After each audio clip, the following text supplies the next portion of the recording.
This episode of Destructoid is brought to you by ThrillList. Coming up on Destructoid, the horror games are being turned into movies. See what I did there? Dead Space 2 makes me sleepy. Kinect, what the heck? An Epic Mickey or Mepic Icky? All this and more coming up on Destructoid!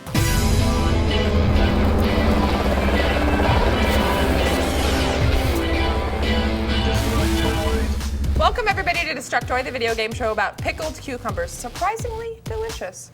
I fear them. I know you do hate pickles. Yeah. I'm Tara Long, Destructoid's associate editor. And I'm Jonathan Holmes, associate editor at Destructoid.com. Flip the script on you there, Tara Long. Every day, Destructoid posts over 50 stories about video games and the people who love them.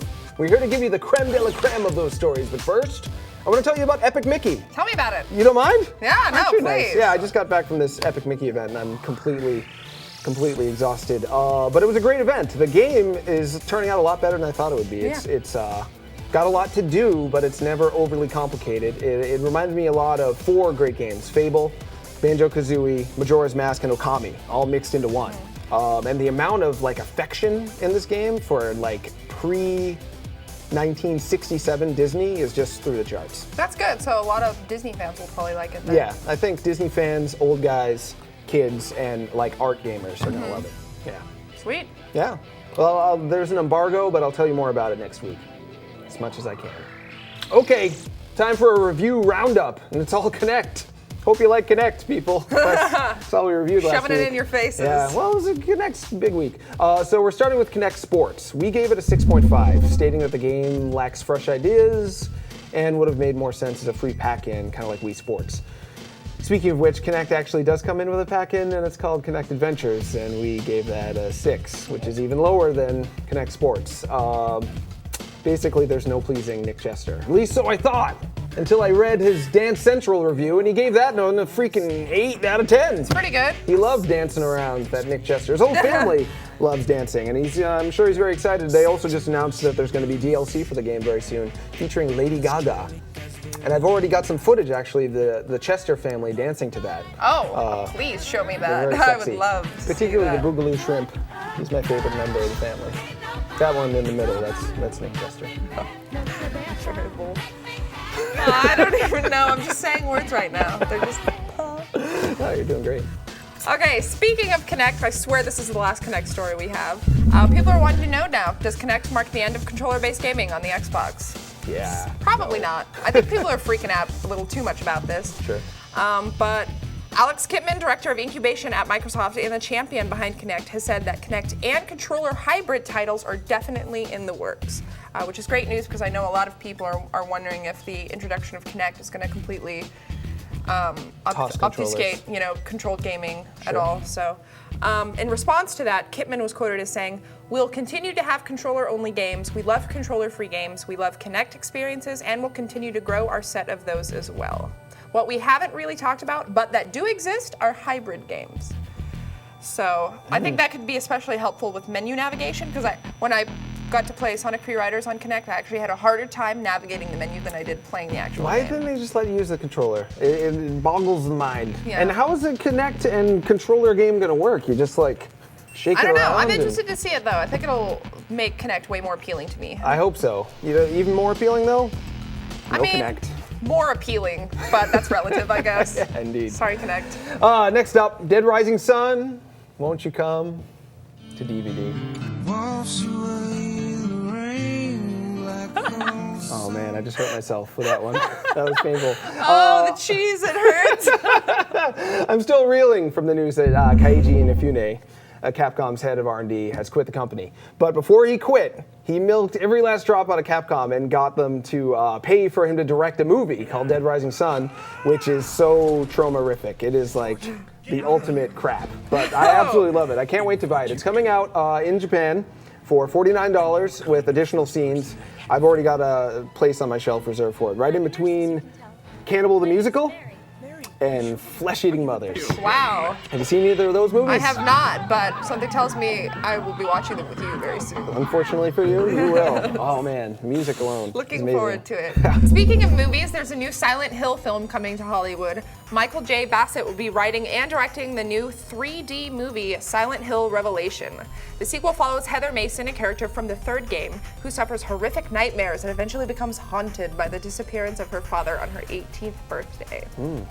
Yeah, so I know a lot of the hardcore fans of the game weren't such fans of the first movie. They were pissed. Yeah, they considered it a butchering. But I like Silent Hill games, and I liked the movie. I didn't love it, but I thought Pyramid Head looked cool, and the basic concept was there. So I'm actually optimistic for the third movie. Yeah, interesting how they're completely skipping the second game and going on to the third. And I doubt they're really going to do the third right. They'll probably add all sorts of 3D magic. Yeah, I mean, it'll be interesting to see. I don't know, a 3D horror film sounds truly horrifying to me. I've seen a few. Like, that's the last type of movie I wanted 3D, you know? Like, good point. Crap jumping out at you. And, yeah, grisly. We've got more news for you, but first we got to pay some bills. You know that one friend of yours who somehow knows all the cool bands before they even exist? Well, Thrillist is like that obnoxious friend, except they actually show you cool new stuff to do and places to go.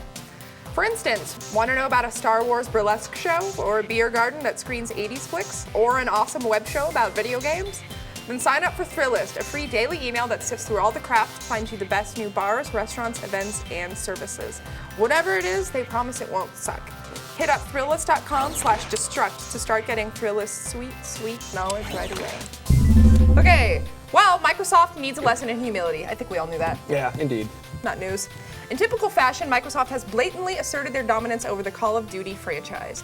Microsoft marketing chief Stephen McGill was recently quoted as saying, "With Kinect and Call of Duty, it's an incredible week for retail. Obviously, everyone knows the best place to play Black Ops is on Xbox 360, but there are so many great games still to come out. For Q4, there hasn't been a better lineup for years." Oh, you nailed it. I turned Stephen McGill into a tranny. Yeah, he's so cute. Well, regardless of whether or not you're right, Stephen McGill, you're still kind of a jackass. That's true. I mean, Microsoft is kind of like the Hummer of consoles, you know? Yeah. The Xbox is. They're big. They just so desperately want us to know how big they are. Absolutely. Yeah. And they keep melting. Not fooling anybody. That's right. Next up, Dead Space 2 sings. Dead Space is known for a lot of things. It's known for its atmosphere. It's known for its dismemberment-focused gameplay and its scary space church, religious fanatics. They're great, actually. But one thing it's not known for is its singing voice, which is why this new Dead Space 2 trailer is so weird to me. It's pretty much a musical. It's almost Ethel Merman-y. Should I do my Ethel Merman? That reference way too beyond Yeah, me. I know, she's ancient. I think I'm over the whole nursery rhymes are creepy thing. Personally, I got worn out on that trick back on Nightmare on Elm Street 3. Back when they sang lullabies to me and had a glove pop out of a box. Have you seen that trailer? I have not. You are in the best mood today. I just want to hang out with you. Speaking of badass dudes with leathery faces like Freddy Krueger, but much prettier, we've got an exclusive clip with Danny Trejo. Chances that you'll see Danny Trejo say anything like this anywhere else are very slim. He's talking about The Fight Lights Out, which is a game he appears in, and we've got some exclusive info about it that I haven't seen anywhere else. So you're actually in the game. How do you feel about how you were depicted in the game? Do you feel like it would, and do you play yourself or do you play a character? No, first I play myself, and when you get real good, and I mean real good, and you get crazy, you can download me and fight me. But that'll be your biggest mistake.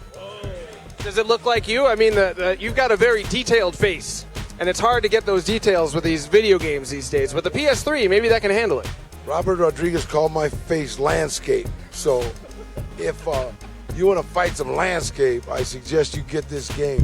That guy's my hero. Yeah, I love him. If you want to see the rest of the interview, it's on Destructoid.com, about 2 minutes worth. And if you want some free stuff, you can subscribe to us on YouTube or iTunes. This week we're giving away a platformer prize pack, I called it. It's got a Mario plushie. It's got a limited edition Mario 25th anniversary shirt. It's got a Super Meat Boy shirt, Super Meatball shirt. It's got a Super Meat Boy shirt and comic and stickers and the soundtrack to Bit Trip Beat, which technically isn't a platformer, but close enough, and a signed piece of artwork from Bit Trip Runner, which is one of my all-time favorite games, and a decal of Commander Video, the star of Bit Trip Runner. One guy, John Carnage, said, "I'm overdoing it with this prize." He's like, "You can just give them the shirt and they're all going to subscribe." But I Yeah. gave you 2 shirts, a piece of artwork, Blizzum, blasm, left and right. It's gonna blow your mind. That's right. We spoil you people. Yeah, we love you. That's why. Well, that's all I got. What do you have to say? I got nothing more. That's actually all for today's show. Join us again next week. We're going to be having another roundtable discussion about the release of Call of Duty Black Ops, which should be fun. Sure. So watch out for that on Wednesday. Until then, have a safe weekend. Good night. That's my new catchphrase. Good night. Yeah, I so think it's original. been done before.